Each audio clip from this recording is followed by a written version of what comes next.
just saw there President Trump on this historic day walking down to the stage, as we'll soon sign a wave of executive orders, shaking the hands of supporters, talking to some of them on their way down on this red carpet entrance to the stage.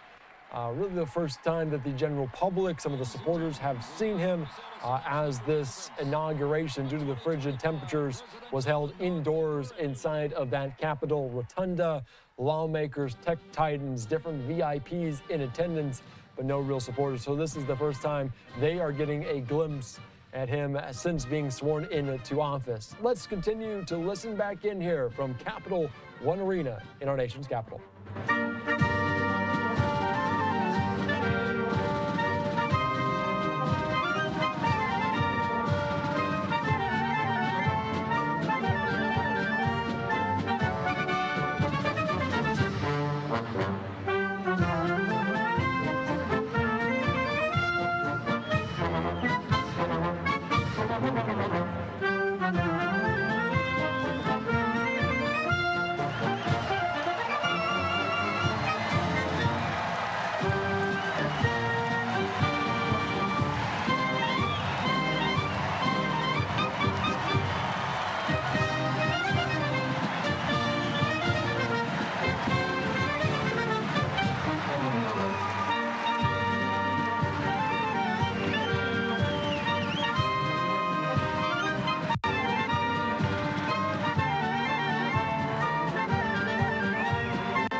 Just listening in as they honor that individual that lost their lives during the first assassination attempt of President Trump back in Butler, Pennsylvania during a campaign rally. So a really incredible way to honor him at this inauguration, this inaugural parade there. So many different people. You see Butler County emblazoned across all of these signs walking in. Corey Comparator, they're honored at this event just hours after Trump was sworn in. Let's continue to listen in. We're here to pay homage to the life, selfless community service and sacrifice of Corey Comparator. Mr. Comparator, a 10-year U.S. Army Reserve veteran and past fire chief to the Buffalo Township Volunteer Fire Company, who died during the assassination attempt on the life of President Trump in Butler, Pennsylvania, July 13th, 2024. Their formation consists of Pennsylvania State Police, local police, county sheriffs, emergency services unit, EMS, 911 radio dispatch, and hospital personnel, who all heroically stepped into action during the horrific attack. They are also paying tribute to the courageous service of first responders nationwide.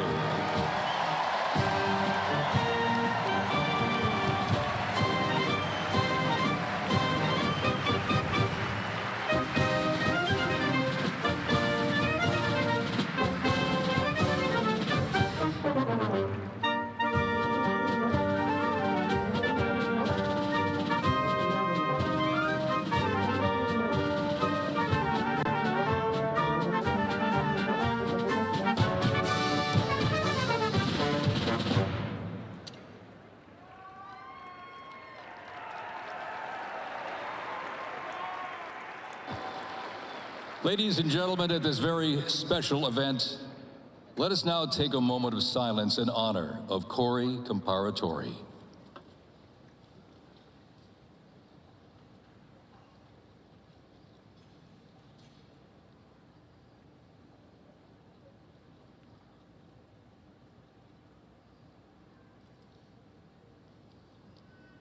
Thank you very much, ladies and gentlemen.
the distinct honor to perform at the 75th commemoration of the attack on Pearl Harbor in Oahu, Hawaii.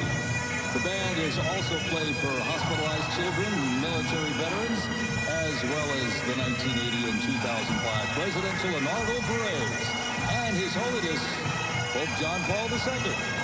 The NYPD Emerald Society Pipes and Drums formed way back in 1960. And you know, they are the oldest, largest police pipe band in the United States, comprised of all active and retired police officers of various ranks and assignments. Listen to those bagpipes. Let's hear it for it, folks.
Here's one that hits close to home for our Vice President. We now welcome the Middletown High School Marching Band and cheerleaders.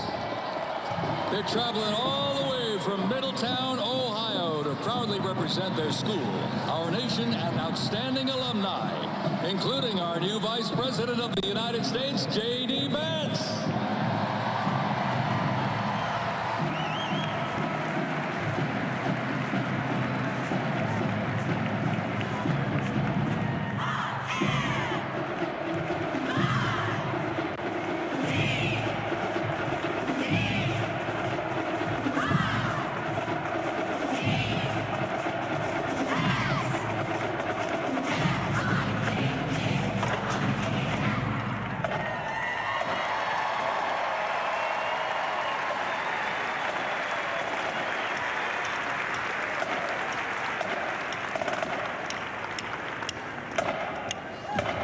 The band has performed in countless parades, community and sporting events, as well as competitions. They have also always qualified for the Ohio Music Educators Association state finals for 23 years straight. How about that?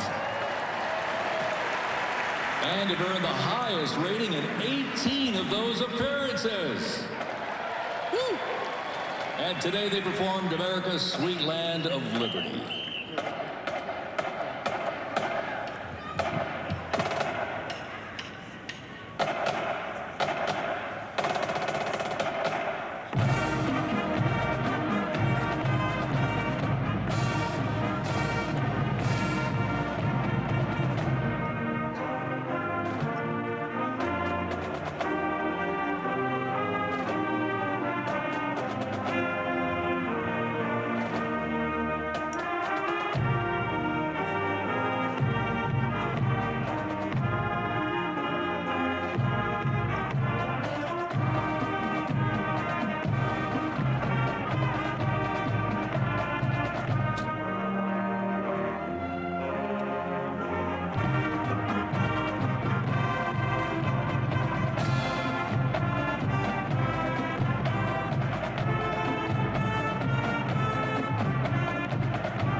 cheer here in the arena. Let's cheer for him again, folks, from our VP hometown, Middletown High School Marching Band.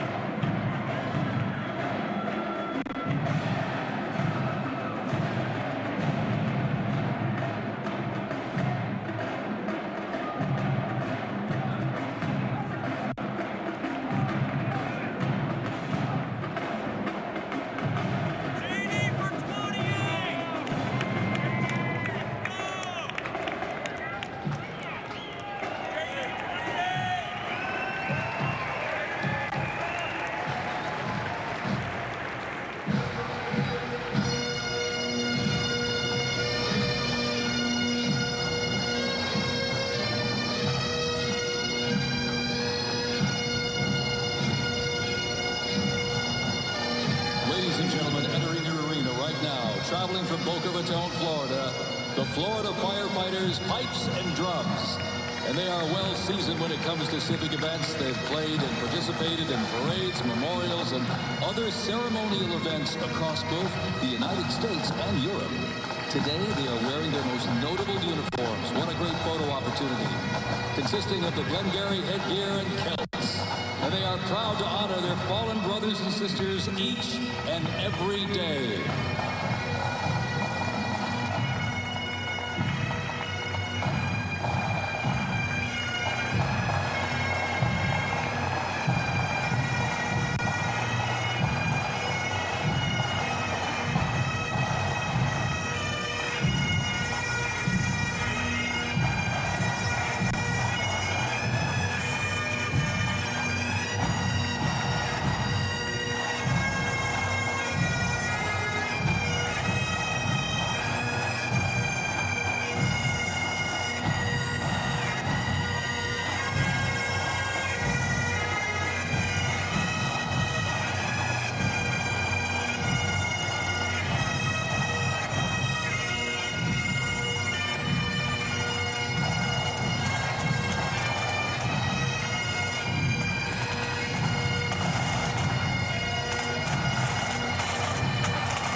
As the Florida Firefighters Pipes and Drums leave the arena, we keep the rhythm and the drums going. Please welcome the Stewart's Creek High School Marching Band.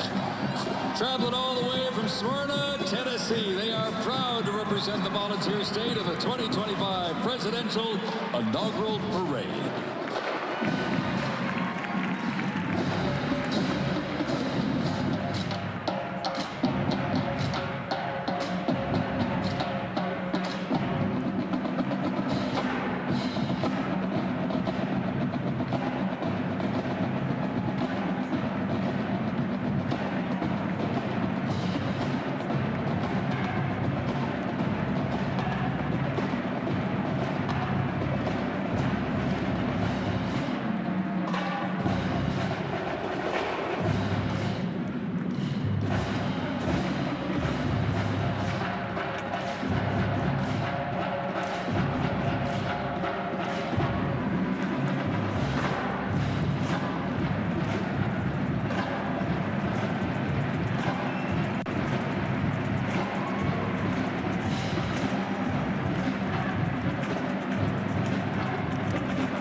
as the beat of the drums continues. Established in 2013, that band has rapidly become one of Tennessee's premier high school music programs.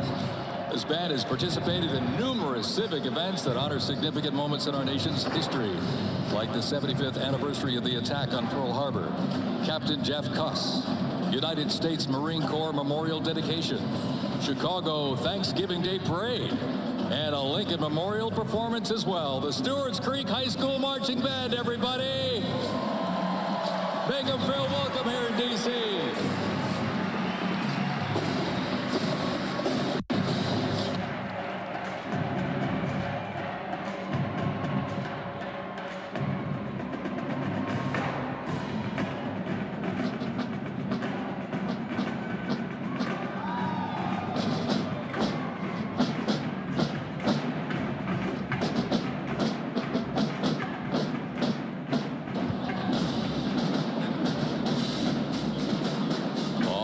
Ladies and gentlemen, now welcoming the Mississippi Valley State University Band. They're traveling all the way from Itabena, Mississippi. Look at this, gang. This is the Mean Green Marching Machine. They are proud to represent historically black colleges and universities at the 60th presidential inauguration.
close to 300 from the Mississippi Valley State University Band.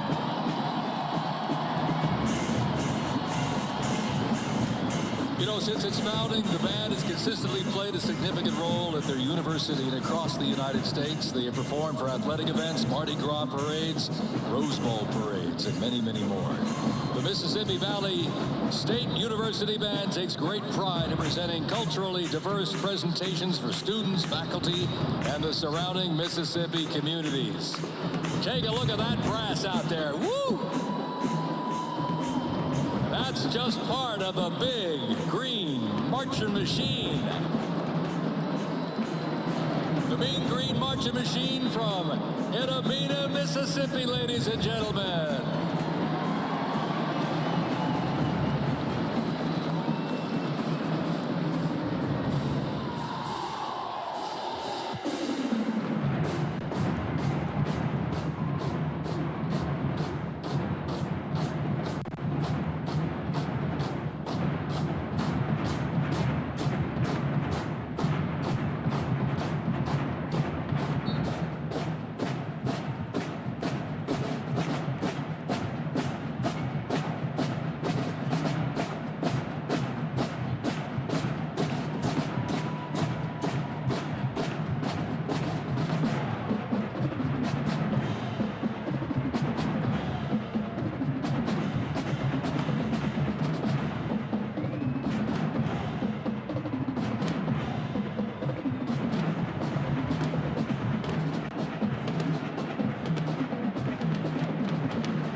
Ladies and gentlemen, please welcome our new special envoy to the Middle East, Steve Witkoff.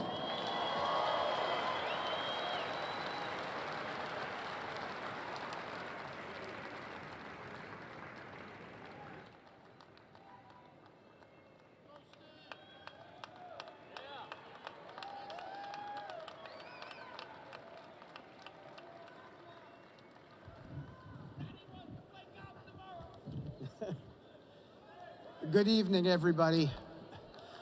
I was appointed by President Trump to be the special envoy for peace in the Middle East.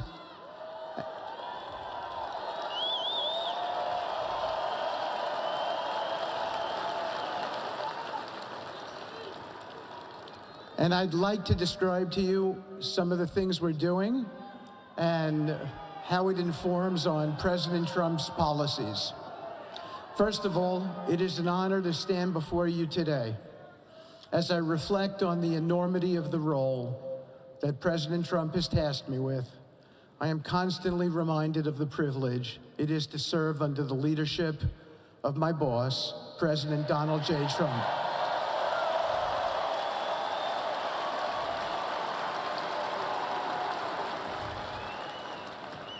His presidency has provided a clear, bold vision for the Middle East, and it is this vision that guides every step I take in the mission.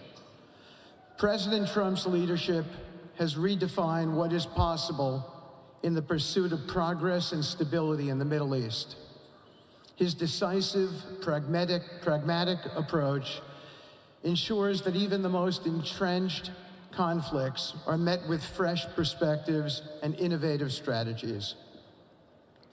His policies have already delivered remarkable successes, such as yesterday's release of hostages in Gaza.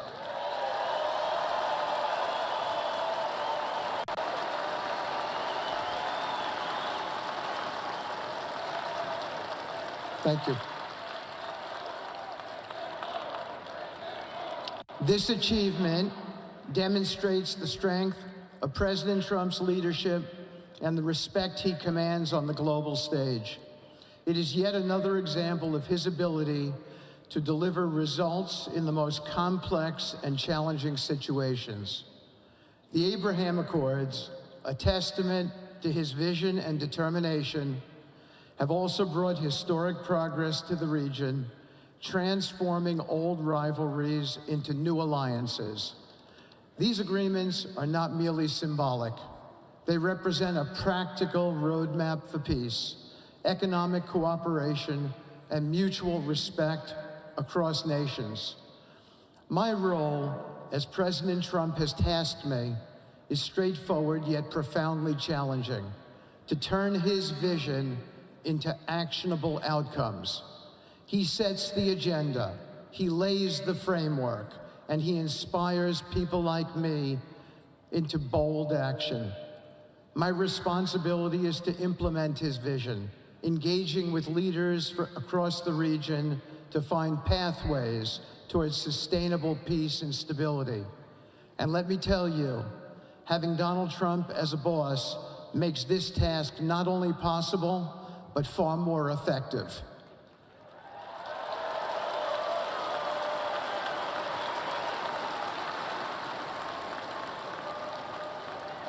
President Trump's reputation as a leader who delivers results resonates far beyond Washington. Leaders in the Middle East know he means what he says. His ability to cut through bureaucratic gridlock and focus on tangible results is the game changer. It allows me to approach delicate negotiations with the confidence that the full weight of the United States is behind me. The principles President Trump has laid out for our approach to the Middle East and foreign policy in general are fourfold, and they are clear. 1, respect for sovereignty. Every nation deserves the right to determine its own destiny, free from the interference of external powers. 2, economic prosperity as a bridge to stability. Through economic partnerships and investment, we can build a foundation for cooperation that transcends historical grievances. 3, courageous diplomacy. Real progress requires difficult conversations and bold decisions, and it is through these that trust is built and maintained. And finally, 4, reciprocity and accountability. The United States requires reciprocal actions from our partners. We are done carrying the financial burden for nations that are unwilling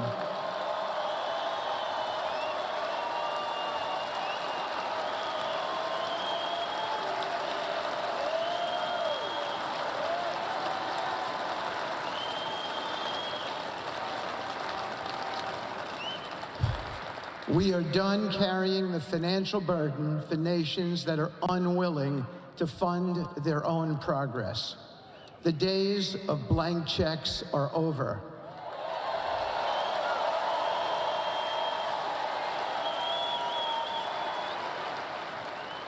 Partnerships under President Trump's leadership must be equitable, and contributions must reflect shared commitments to our goals.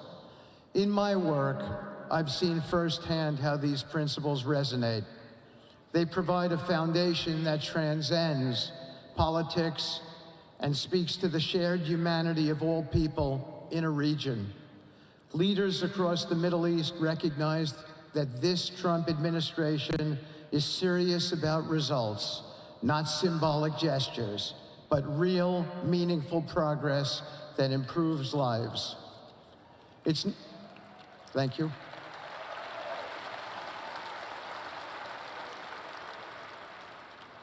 It's not always easy. There are moments of deep challenge and frustration. Decades of mistrust cannot be undone overnight. Yet I take comfort in knowing that I am not in this alone. President Trump's clarity of vision ensures that I never have to question what success looks like. His leadership provides the confidence and direction necessary to navigate these complexities. As we move forward, my commitment is to continue the work of advancing President Trump's vision for the Middle East. Whether through expanding the Abraham Peace Accords, fostering economic development, or facilitating dialogue between long-standing adversaries, my focus remains on actionable results. Let me close by saying this: a stable and prosperous Middle East is not an unattainable dream. It is a goal within our reach, made possible by strong leadership and unwavering commitment. Under President Trump's guidance, we are proving that the impossible can become reality. Thank you, but I have one more thing to say. We have some special people for me to introduce you to tonight. President Trump has been talking to them as well. They are the families of hostages from Israel who have been in Gaza for the last year and a half. There are many of them here today. Several of the families have lost children and loved ones, and they're here because they're part of an effort to retrieve their bodies so they can be buried in a proper way. Several have children who are still in captivity. There is an American family here whose loved one is scheduled to come out in 14 days, and they're going to be meeting the president tonight. So let's give them all some love and a big hand. Come on up.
And now, I get to introduce my dear friend and the President of the United States, Donald J. Trump.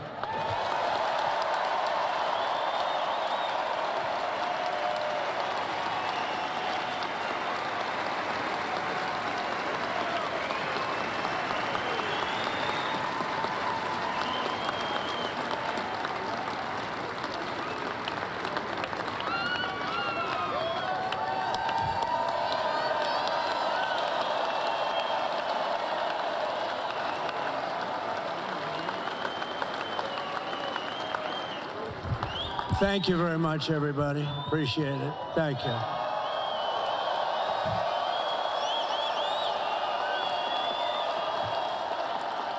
So now the work begins. We won, but now the work begins. We have to bring them home. And, you know, tonight I'm going to be signing on the J6 hostages, pardons, to get them out. And as soon as I leave, I'm going to the Oval Office and we'll be signing pardons for a lot of people, a lot of people. And thank you to Steve Witkoff. He's a great guy. He's a friend of mine. He's been a very successful man. He's a great negotiator. He's a wonderful guy. People love him. And he's got a tremendous power of persuasion. And that's what we need. We don't need stiffs. We don't need stiffs. We got a lot of stiffs. You just had a whole load of them. And to the former hostages with us today, welcome. And welcome home. Some of the folks are former hostages, not a good situation. The three young ladies that came home yesterday, you saw that. More coming home every day now. They're coming home. But they were hurt. They were hurt. They were hurt. One had her head blown off, fingers on her hand, and her hand indeed was blown off. She was trying to defend herself from a bullet being fired. You believe this? A bullet knocked off her hand.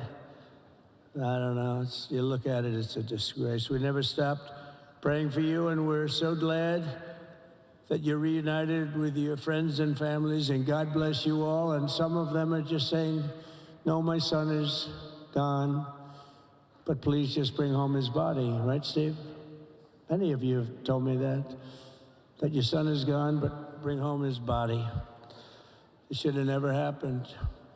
3 years, it's ridiculous. Should have never happened. Wouldn't have happened. I also want to express my tremendous gratitude to the hundreds of thousands of proud American patriots who came from all across the country to join us in this celebration. It's a celebration of a big win.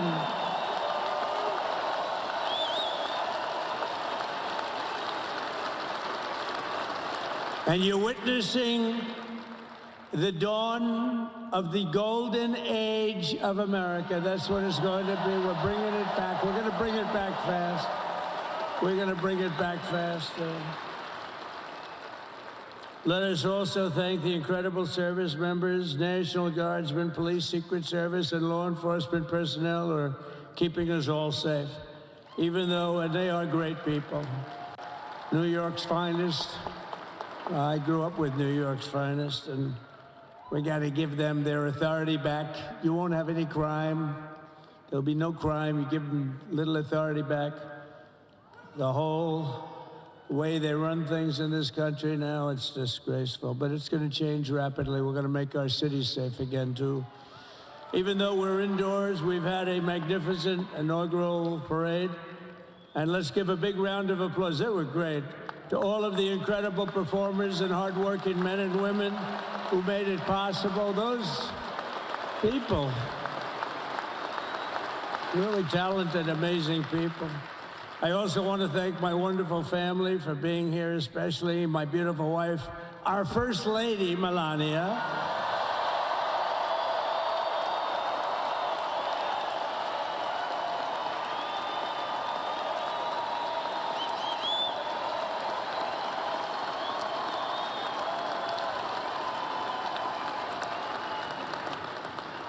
I love our First Lady. And also, JD. How good has JD been? And his beautiful wife, Usha. How good is JB? JD has been great. He's another good negotiator, Steve. He's a great negotiator, too. We need negotiators in this country. But so many of the people on the stage behind, not only family members, as an example, Lara Trump, the wife of Eric. She was the head of the Republican Party, along with my friend Michael. Stand up, the two of you. What a job. What a job they did. They worked so hard. They knew they'd be rigging, but they said, we're going to make it too big to rig, and we did. We made it too big to rig. We won every swing state by a lot. We won the popular vote by millions and millions of votes. We won the whole ball of wax. And now we're going to go and drill, baby, drill, and do all the things that we've wanted to do and bring your costs down, your prices down, and make our country safe. So thank you very much, Michael. Thank you very much. What a job you've done, Michael. I'm never moving you, you know. He was thinking about getting a nice job in the administration. I said, no, I'm leaving you right where you are. You've done a very good job. We're not moving you, Michael. I'm sorry. Anyway, thank you very much. Appreciate it. Appreciate it very much. Right here with us also in the arena, I'm about to sign some very important executive orders of our new administration. Hey, Don, will you stand up, please? Don is another one. How about Don? This guy.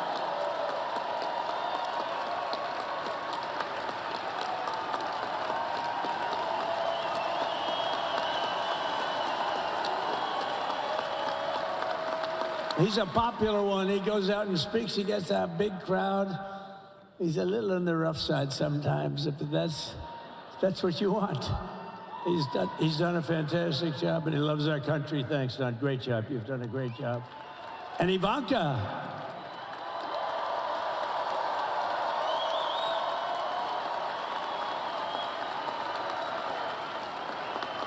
And, you know, Jared negotiated the Abraham Accords, which are the biggest, it's the biggest deal made in the Middle East in many, many years, and it's really something. Jared, stand up, Jared. The Abraham Accords.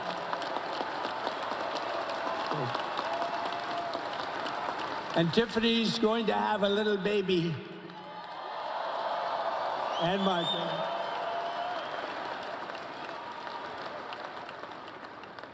And then I have a very tall son named Barron. Has anyone ever heard of him?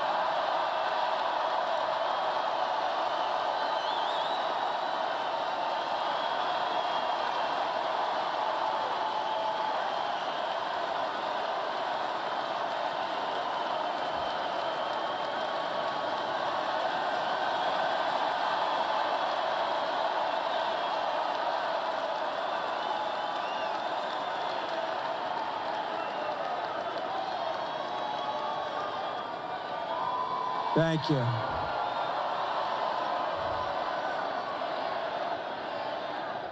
He knew the youth vote. You know, we won the youth vote by 36 points. And he was saying, Dad, you got to go out and do this one and that one. And we did a lot of them. And he respects them all. He understood them very well. And he said, Dad, you got to go out, do Joe Rogan, do all these guys. And we did. We did. And Joe Rogan was great. They were all great, right? Aaron, they were all good. He understood the market. Another famous one, how about Kai? Stand up, Kai.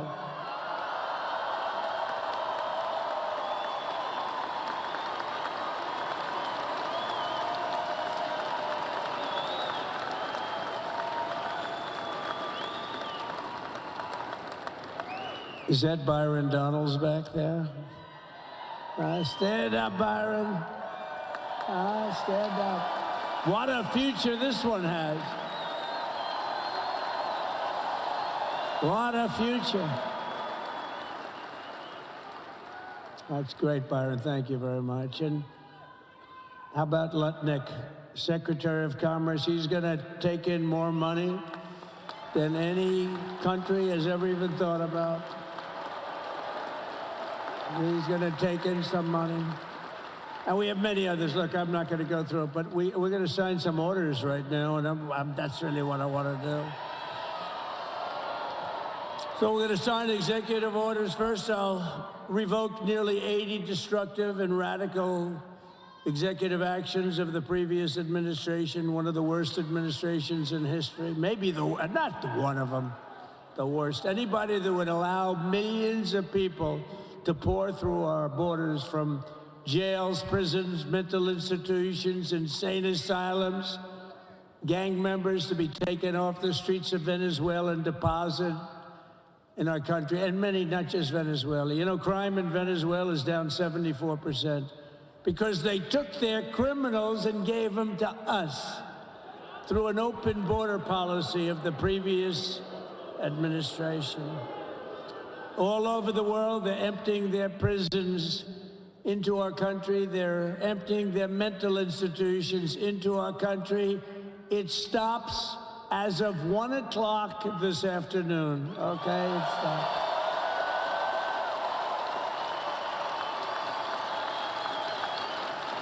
So I'm revoking nearly 80 destructive, radical executive actions of the previous administration. They'll all be null and void within about, what, 5 minutes? Is that them over there? 5 minutes?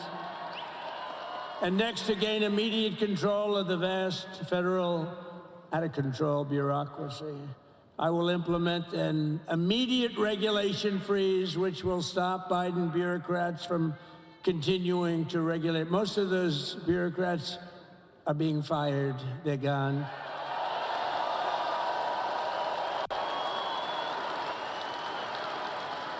Should be all of them, but some sneak through, but we have to live with a couple, I guess. I'll also issue a temporary hiring freeze to ensure that we're only hiring competent people who are faithful to the American public. And we will pause the hiring of any new IRS agents. We will also require that federal workers must return to the office in person. And we're going to take the 88,000 people that they hired to go after you with guns. By the way, they're allowed to use guns and harass you like they were so many other people. Remember this. Okay, remember? Do you remember a little statement about tips? Does anybody remember that little statement? I think we won Nevada because of that statement. But they went out and harassed you over the tips. In other words, we are restoring control of our government to the people. We're going to take those 88,000. Let's see if they'd like to work on the border, because that's where we want them, really.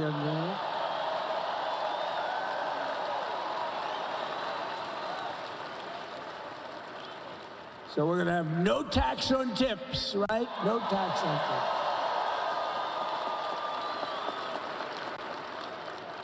And we may have, like the Speaker of the House, is he here? He's done such a good job. Is Mike here? He's around here someplace. I saw him just a little while ago. Hello, fellas. Look at you guys. Yeah, I know it. He's great. He's doing great. They're all doing good. The Republican Party has never been unified like it is right now. They want to save our country. And we're going to more than save it. We're going to make it greater than it's ever been before by a lot.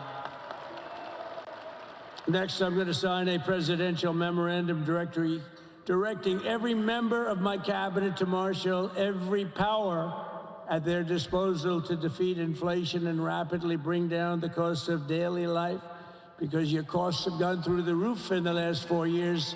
Perhaps you didn't notice. Does anyone notice their costs are like double, triple, quadruple? You can't buy bacon. Apples have doubled in price. You want an apple, anybody? Pay twice what you did 2 years ago. We'll put more money in your pocket, and we'll bring back the American dream and to reduce energy costs and liberate our economy. So we have more oil and gas than any country in the world, and we're going to use it. We're not going to do the wind thing. Wind. Big, ugly windmills, they ruin your neighborhood. They ruin you. If you have a house that's near a windmill, guess what? Your house is worth less than half. And did you see up in New England with the whales? You see what's happening? So they had 2 whales killed in about 14 years. Last year and the year before, total, they had 28. So if you're into whales, you don't want windmills either. and they're the most expensive form of energy that you can have by far. And they're all made in China, by the way, practically all of them. And they kill your birds and they ruin your beautiful landscapes. But other than that, I think they're quite good, right? Now, remember when we used to joke and kid when we were kidding, but we don't kid anymore? They want to watch the debates on television. They want to watch your favorite president on television. But the wind isn't blowing, so we can't watch television that night, Gladys. Remember? Gladys, I'm sorry, the wind is just not blowing. We're not watching Trump tonight.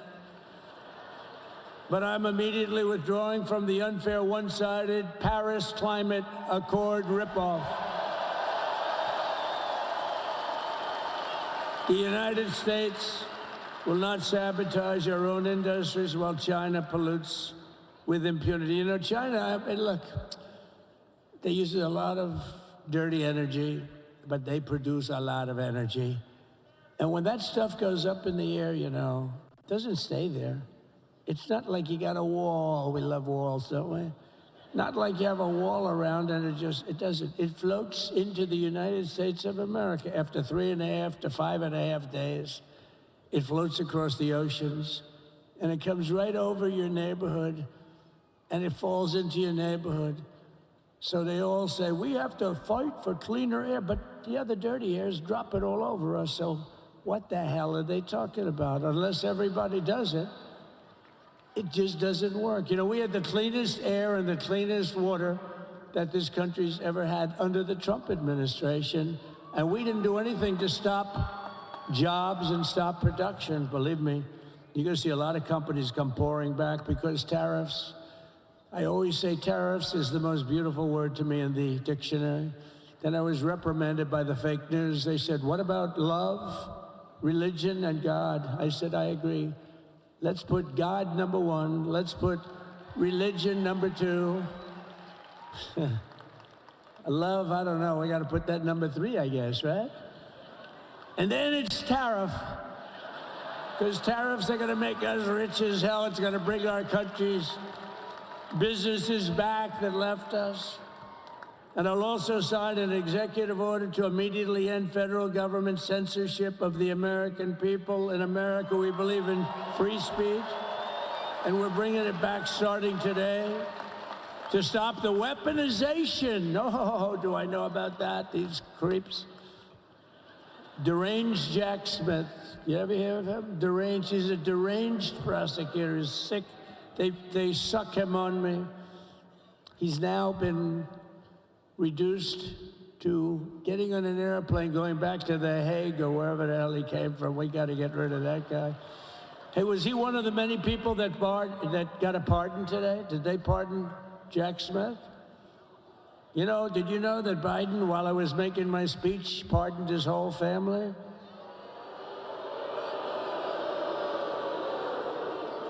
The brother, the whole deal was pardoned. Can you imagine that? While I was making my speech. Did everybody hear my speech? Did you like my speech?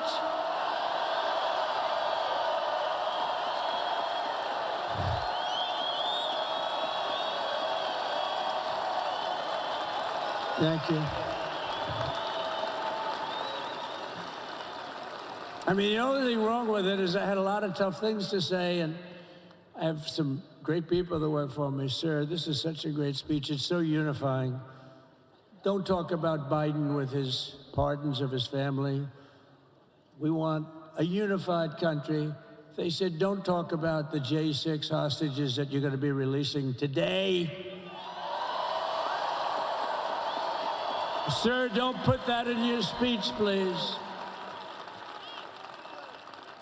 I said, but I want to put it in my speech. I said, sir, it won't be unified like it is. It's so beautiful the way it is. And it is getting great reviews.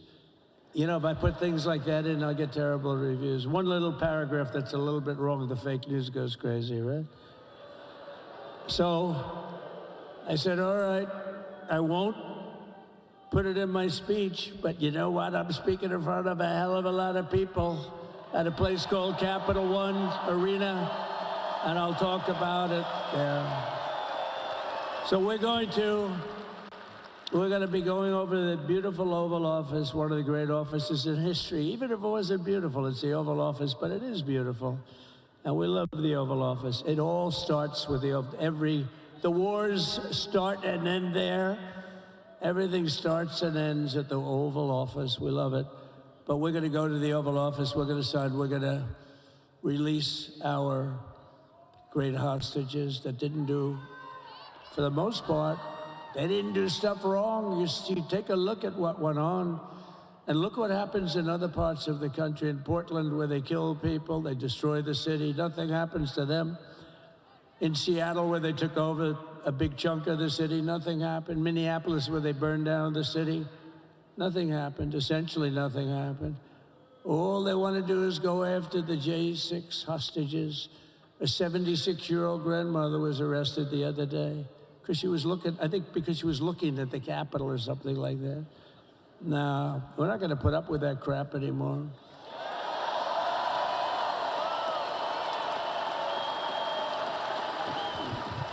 And to stop the weaponization of law enforcement, I've been investigated more than any human being in the world.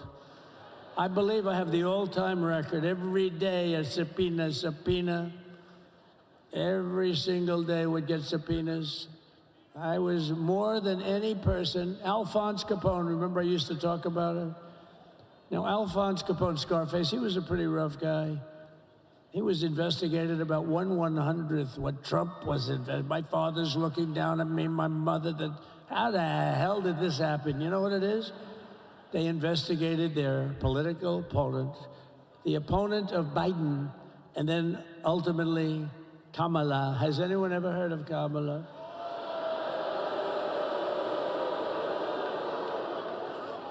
We had to beat two opponents, you know? We had to beat Biden, then we beat him. Now he goes on top. The guy was like 39 points down. I think I could have beaten Trump. They should have left me in. I would have beaten. No, his debate performance wasn't the best, right? That's what killed him. And then they had to change, and that's like you get into a fight. The great Dana White spoke last night. We love Dana White, right? UFC. That's like he puts in two fighters. One of them's getting creamed, getting really beaten, and they say, all right, take him out. Let's put somebody else in to finish up the fight. That's what they did to us.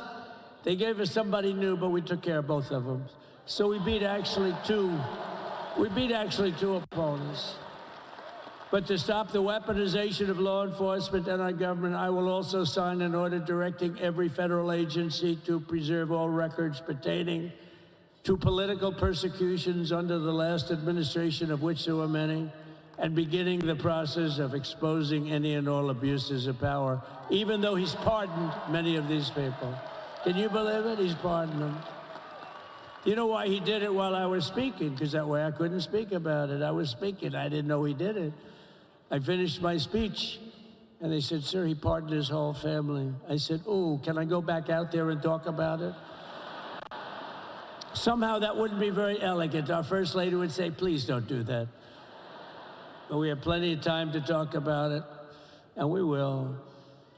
We're doing all of this on our very first day in office. You know, don't forget, we've been in this position, really, where we won the primaries in record time. We were the fastest win of a primary ever in political history, which is a very nice thing. It's nice to know. Well, the second election was rigged, so we knew we were doing well. And if it wasn't, you know what? If it wasn't, I would have never run. But the third one was just a monster. Boy, was that a big one, huh? That was a big one. On the second one, we got like 10 or 12 million votes more than the first one. How about that? We did great on the first one. We did much better on the second one. But bad did we do well on the third one. So we're gonna have some fun. It's very simple. We're gonna make our country great. We're gonna make our country great again. We're gonna make America great again. How good a name is MAGA, though, right? You know? I was going to say, keep America great, but unfortunately it wasn't great. Can't say keep it great. It will be great again, but CAG, keep America great, CAG, I don't think it's ever going to replace MAGA. Does anybody like CAG? I don't think so. It's never replacing MAGA. Nothing will ever replace MAGA. MAGA was the most successful political operation, political movement in the history of our country, maybe in the history of the world. Let's see what happens, because we're not finished yet. We're not finished yet. We got a long way to go. But we're doing this on the very first day in office, and in just a few moments, I'm not only signing the release of the J6 hostages, I'm signing other things that you're going to love. Oh, you're going to be happy reading newspapers tomorrow and the next day and the next day and the next day. So I just want to thank, I mean, look at this place. It's full to the rafters. You don't have any, look at those people up there. You don't have any empty seats. And by the way, the Capital One owners, they are so good. We got to root for their teams because they have been so great to MAGA, to us. And I just want to thank Ted and everybody. You guys have been fantastic. And the ice hockey team's doing great. Ovechkin's pretty good, right? They're doing great. So I want to thank them, Capital One arena owners. They have been absolutely fantastic. And thank you once again to everyone. And I can only tell you, you're going to be very happy. You're going to watch a lot of good things happen. We got to stop some wars that are happening and going on. Some stupid things are happening. The war with Ukraine would have never happened, and it has. As you know, Israel would have never been hit on October 7th, and none of you would be up here. None of you would even know anything about this tragedy that you're going through right now. But Iran was broke. Anybody that bought oil from Iran, they couldn't do any business with us. You're not going to do business with America. China passed, everybody passed, they were broke. They didn't have money for Hamas, they didn't have money for Hezbollah.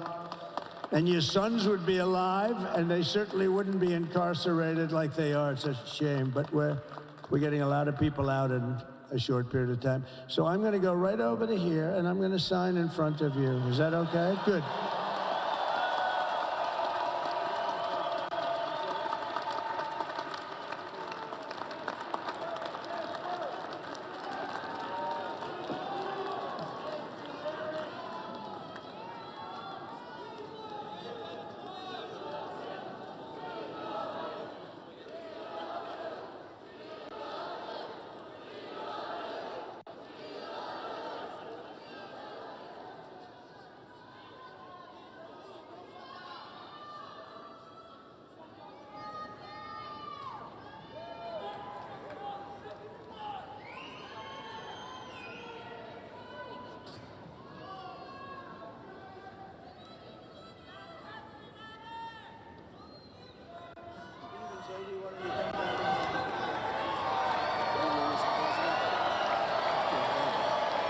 You have that other one to sign? Sorry, what's it? You have the other one to sign? We don't have it over here yet, sir. We'll have it for you back at the oval.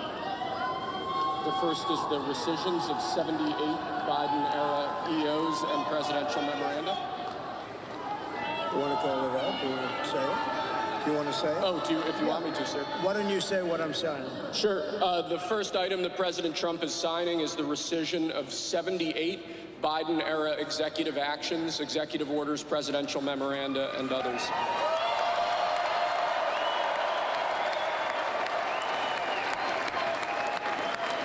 Thank you, sir.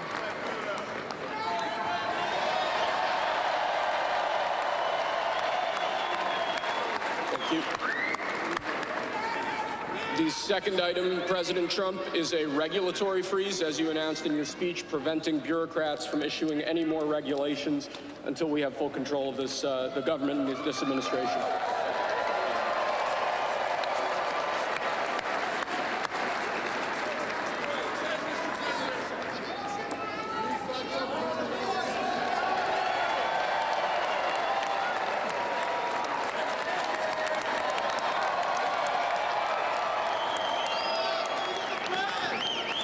Thank you, sir. Sir, can I have a pen? The next item, sir, is a freeze on all federal hiring, excepting the military and a number of other excluded categories, again, until full control of the government is achieved and we understand the objectives of government going forward.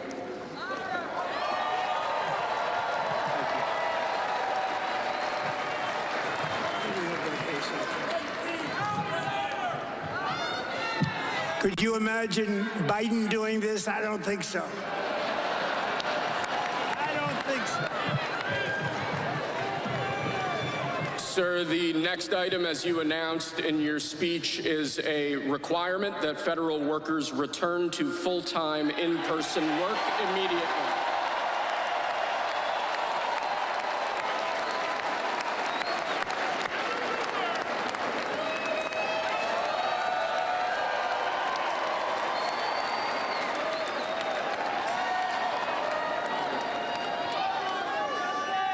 Thank you, sir. Next, we have a directive to every department and agency in the federal government to address the cost of living crisis that has cost Americans so dearly.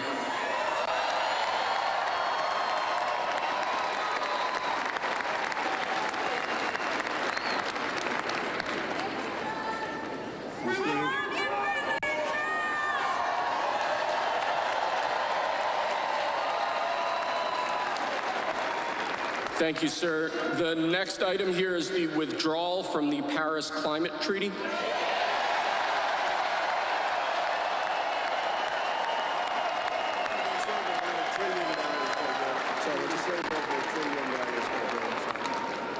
Yes, sir.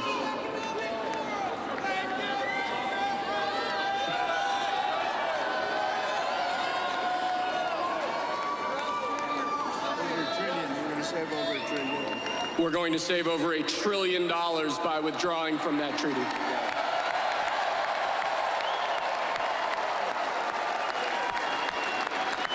And the next item, sir, is a letter that will be transmitted to the United Nations explaining that we are withdrawing from the Paris Climate Treaty.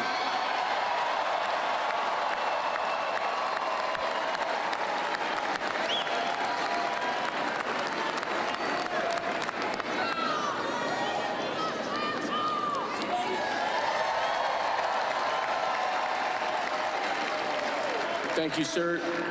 This next item is a directive to the federal government ordering the restoration of freedom of speech and preventing government censorship of free speech going forward.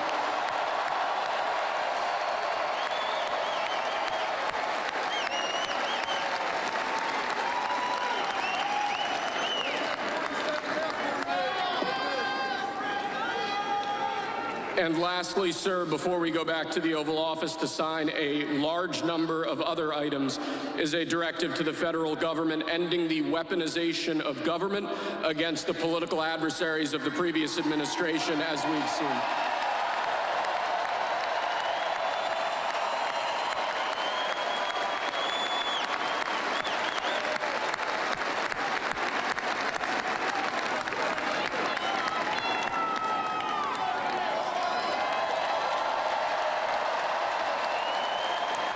Thank you very much, sir.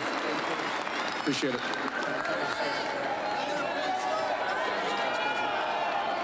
Pretty fun job.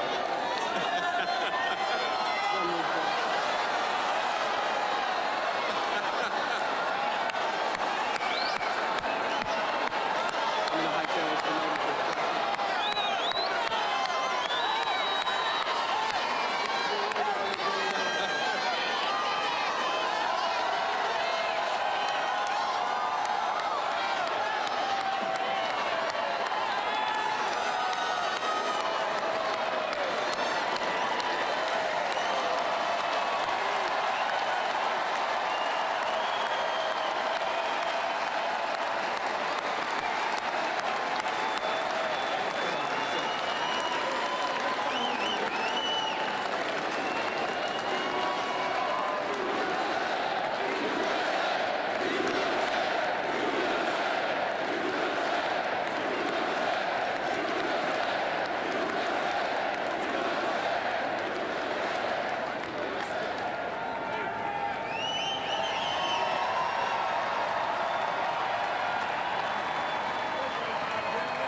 You're just seeing them wrap this up as Trump signs that flurry of executive orders after this inaugural parade at Capital One Arena there in the heart of Washington, D.C. And I believe that's the last time we'll really hear likely Trump speak, but he's going to go back to the Oval Office. Plenty of work still to do, as he mentioned, just those more executive orders, but also potentially pardoning some January 6th defendants. We'll see if that comes down tonight. We'll keep an eye on it, but you can see plenty of people leaving the stage. A busy day on Inauguration Monday here that we're following on live now from Fox for the second term of Donald Trump. So a new look inside of that, not really done previously in the past with just some of these inaugurations, but frigid temperatures, snow on the ground.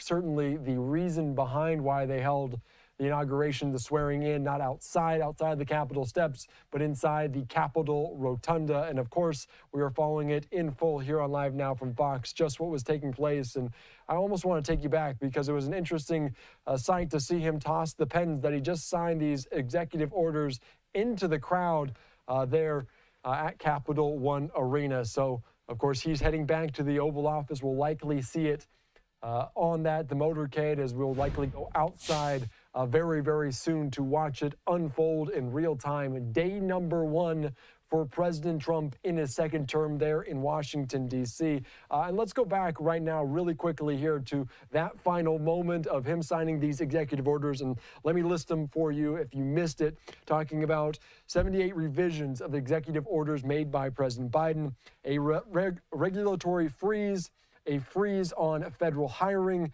a return to full-time in-person work, cost of living crisis, an executive order on that. Also, the main one that got the most cheers, the withdrawal from the Paris Climate Accord there, also a letter to the UN, also reverting free speech and the censorship, so getting back to free speech and certainly the First Amendment, and also the ending of the weaponization of government against political adversaries. So those were just some of the moments inside of that initial batch of executive orders. So again, a live look there inside of this Capital One Arena, signing those new executive orders, and also sending the pens to the crowd of supporters, cheers, and the like inside of this. So let's take you out just really briefly, because it was a moment to behold there for this the second Trump term. Let's just watch him as he hands it over to the crowd and listen back in one more time.